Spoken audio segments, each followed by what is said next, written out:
So the next topic is what is a chloride shift. So this chloride shift is also called as Hamburger's principle or Hamburger's shift.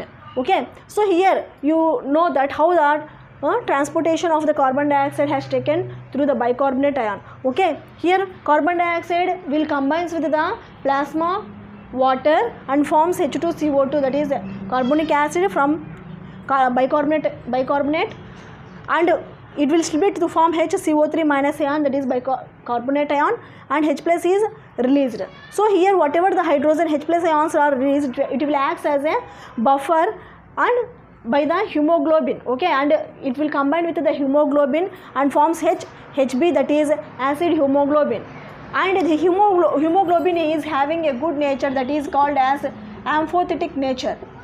It is having the amphotic nature. So because of the amphotic nature, the hemoglobin acts as a buffer. Okay, so here the H plus ions are buffered and forms the acid hemoglobin. Okay, now see the RBC, the cell membrane is made up of, you know that there is cell membrane is a plasma membrane which is a semi-permeable membrane. It will allow the substances to enter inside as well as to send from inside to outside. Okay, here whatever the HCO3 ions formed, that is anions. Here whatever the ions HCO3 ions has formed in the RBC, it will send the carbonate ions into the blood plasma. It will send into the blood plasma. Okay, so what will happen? So this HCO3 minus ions, what will do?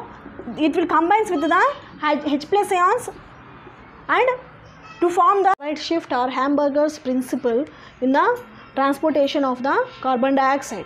Okay, so just now I told you about the transportation of the carbon dioxide, that is carbon dioxide combines with the plasma water and forms the bicarbonate, and this splits to form the bicarbonate ion and H plus ions are released.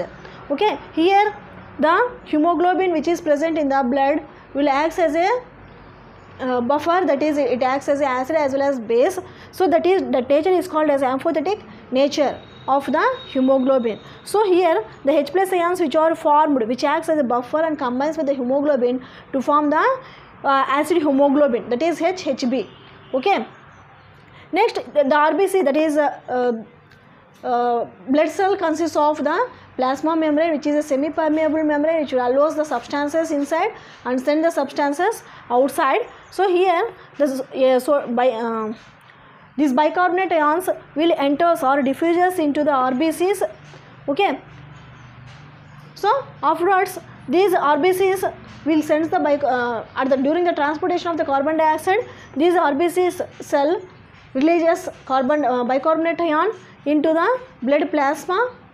Okay, so from the blood plasma, these bicarbonate ions will passes into the next one, that is into the from the blood it passes into the HCO3 minus ion, that is the H plus ions which is formed as a buffer, H plus ions plus HCO3 minus ions, and hemoglobin is having the 4 oxygen affinity, having the oxygen, so Hb 4 oxygen molecules, and it forms the acid hemoglobin. Okay, at the same time it releases the bicarbonate ion, that is HCO3 minus ion. Okay, so this HCO3 minus ion which is formed. Okay, so at this time the chlorides, when the HCO3 minus bicarbonate ions are formed in the RBCs, they will come out into the blood plasma. Okay, from the blood plasma it will goes to the lungs through the blood itself, and at the same time the chloride ions will diffuses, which are present in the blood, will diffuses into the RBCs, that is called as chloride shift.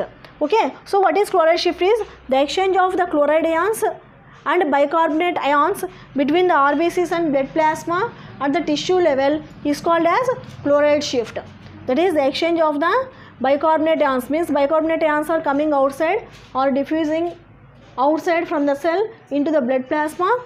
Whatever the cells, that is chloride ions present in the blood plasma, will diffuse into the RBC. So this type of shifting is called as chloride shift, and it is explained by the Hamburger. So it is called as Hamburger's shift or Hamburger's phenomenon. Okay. So this is about the chloride shift.